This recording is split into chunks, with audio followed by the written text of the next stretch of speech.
datang di podcast MDCA Talks. Nah, di episode kali ini kita akan membahas yang mungkin sering kalian dengar, tapi masih banyak nih orang-orang yang belum memahaminya dengan secara menyeluruh, yaitu tentang Islamic Social Finance atau keuangan sosial Islam. Nah, apakah Islamic Social Finance itu hanya zakat? Bagaimana perkembangannya saat ini dan berapa banyak sih lembaga yang mengelolanya? Dan apa tantangan paling besar yang sedang mereka hadapi di tahun 2026? Untuk membahas hal itu lebih lanjut, di sini saya sudah menghadirkan teman-teman saya yang sangat cantik. Ada Caca dan ada Desta. Halo teman-teman. Hai Eni, senang deh bisa ikut ngobrol hari ini.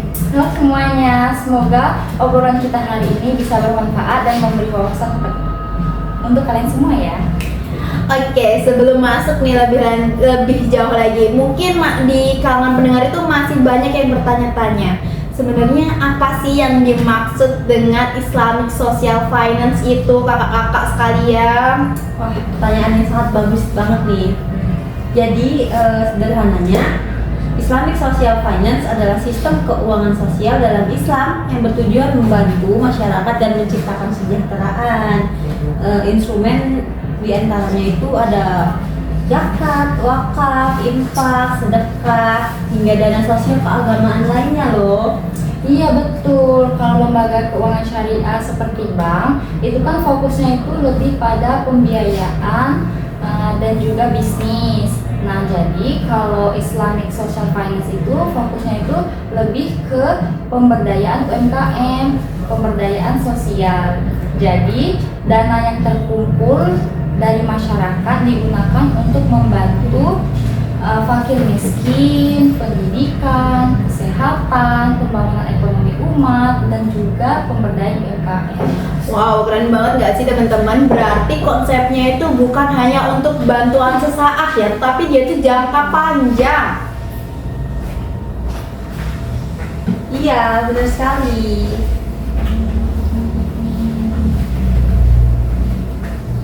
Sekarang arahnya sudah berubah nih teman-teman. Dulu mungkin hanya bantuan konsumtif seperti sembako atau santunan, tetapi sekarang banyak lembaga yang mengembangkan program produktif seperti modal usaha, pelatihan keterampilan, beasiswa hingga wakaf produktif yang hasilnya nanti bisa dinikmati oleh masyarakat dalam waktu yang panjang. Masya Allah, menarik sekali kan teman-teman. Jadi Islamic Social Finance itu sebenarnya punya peran yang sangat besar dalam mengurangi kemiskinan dan kesenjangan sosial. Betul. Kalau melihat perkembangan saat ini nih, bagaimana sih kondisi Islamic Social Finance di Indonesia? Kalau dibandingkan 5 atau 10 tahun yang lalu nih ya, itu perkembangannya itu luar biasa pesat. Sekarang hampir semua lembaga zakat dan wakaf sudah menggunakan platform digital. Jadi orang-orang bisa berzakat hanya lewat smartphone dalam hitungan menit. Bahkan juga nih ya, pembayaran zakat ini sudah terintegrasi dengan m-banking, e-wallet, kris, hingga marketplace. Tapi selain itu nih ya, kesadaran masyarakat juga meningkat. Banyak anak muda mulai aktif berzakat, bersedekah, dan ikut program wakaf digital. Yang menariknya lagi, sekarang masyarakat juga mulai memperhatikan dampak dari dana yang mereka salurkan. Mereka tidak hanya bertanya kayak saya sudah berdonasi berapa, tetapi mereka juga kayak dana saya digunakan untuk apa dan menghasilkan dampak apa, seperti itu. Masya Allah, teman-teman semua, berarti SDM kita tuh sudah sangat meningkat ya. Jadi masyarakat itu sudah mulai kritis terhadap transparansi. Iya betul. Nah, sekarang kita akan masuk ke pertanyaan yang cukup sering kali dipertanyakan mungkin oleh para pendengar sekalian. Berapa banyak sih sebenarnya lembaga Islamic Social Finance di Indonesia? Cabang-cabangnya itu ada apa aja sih, Kak? Kalau kita bicara di Indonesia nih ya, jumlahnya tuh udah sangat banyak. Seperti ada kan di sini Basnas, tahu. memiliki jaringan dan tingkat nasional, provinsi, hingga kabupaten dan kota di seluruh Indonesia loh.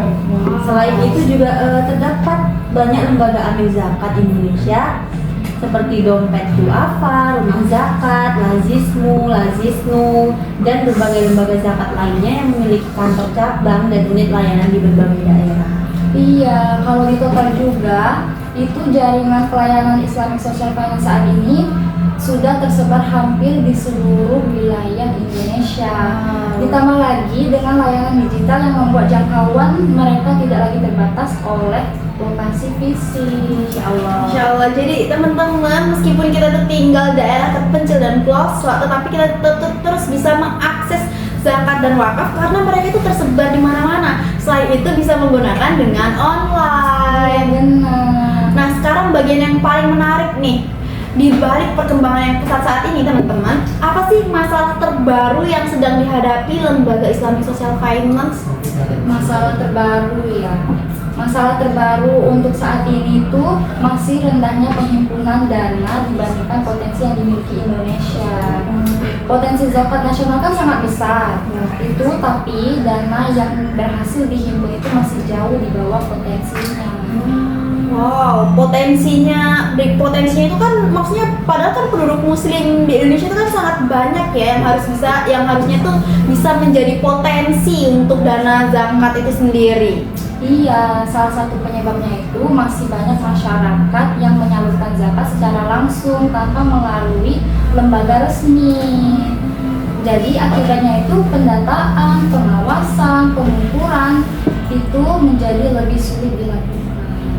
Tapi selain itu nih, ada tantangan baru yang sangat relevan di tahun ini, yaitu masalah kepercayaan dan transparansi digital, teman-teman. Soalnya masyarakat sekarang kan ingin tahu ya laporan yang cepat, transparan dan real time. Kalau sebuah lembaga lambat memberikan laporan atau kurang terbuka, maka kepercayaan publik itu akan langsung bisa menurun. Oh, keren banget. Jadi seperti itu ya. Makanya tuh banyak sekali lembaga zakat itu tuh selalu menggunakan Instagramnya, media sosialnya itu untuk mengupdate semua kegiatannya, misal dengan live report dan lain-lain. Jadi tuh karena tuntutan masyarakat tuh semakin tinggi ya, Mbak Arti. Iya, apalagi kan generasi Gen Z seperti kita kan ya. Betul. Kita kan terbiasa melihat semua informasi itu secara instan. Juga mereka ingin tahu kan uang yang mereka salurkan itu benar-benar sampai kepada penerima manfaat tersebut. Kalau kita melihat ke depan yang lebih jauh nih, sebenarnya tantangan apa sih yang paling penting untuk kita selesaikan saat ini? Tantangan yang paling penting untuk diselesaikan itu ada di integrasi teknologi dan data. Jadi lembaga Islamic Social Finance ini harus mampu memanfaatkan teknologi agar penyaluran dana itu lebih tepat sasaran.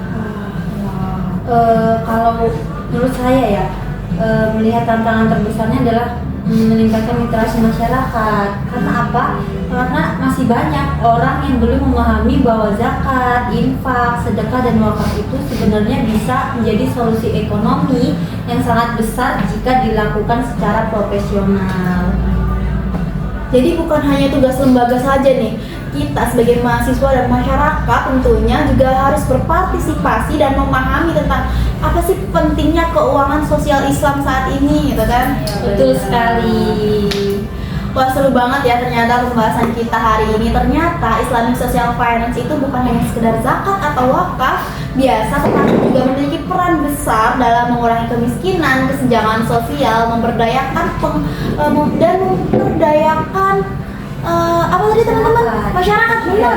Dan meningkatkan kesejahteraan umat yang paling penting. Nah, di sisi lain lembaga-lembaga pengelola juga terus berkembang mengikuti perkembangan zaman, terutama melalui digitalisasi. Namun tentu masih banyak sekali tantangan ya teman-teman yang harus dihadapi, mulai dari optimalisasi penghimpunan dana, transparansi dan hingga kepercayaan masyarakat. Bener banget, semoga kedepannya semakin banyak ya masyarakat yang memahami pentingnya Islamic Social Finance dan ikut berkontribusi sesuai kemampuan mereka masing-masing. Amin. Karena sekecil apapun kontribusi kita, kalau dikelola dengan baik dan tepat sasaran, dampaknya bisa sangat besar bagi masyarakat. Setuju sekali, dan semoga lembaga-lembaga sosial Islamic Finance di Indonesia juga dapat terus berkembang dan berinovasi sehingga dampaknya itu bisa lebih luas lagi dan menjangkau seluruh kalangan masyarakat. Nah, teman-teman dan pendengar semuanya, tidak terasa ya kita sudah memasuki ujung dari podcast and the Child kita pada hari ini. Terima kasih untuk Caca dan Desta yang sudah menjadi narasumber utama kita pada hari ini. Terima kasih juga buat Eni, senang banget deh bisa berbagi cerita dan wawasan seperti ini. Iya, sama-sama. Semoga kita semua bisa mengambil intisari dari pembahasan kita hari ini. Masya Masya Allah, amin. Terima kasih untuk teman-teman yang sudah mendengarkan podcast ini sampai akhir. Jangan lupa untuk terus menonton podcast kami karena masih banyak lagi keseruan tentang seputar ekonomi dan keuangan syariah yang akan kita bahas secara bersama-sama. Saya Eni Komsyati dan ada Caca dan Desta pamit undur diri. Sampai jumpa di episode berikutnya. Assalamualaikum warahmatullahi wabarakatuh.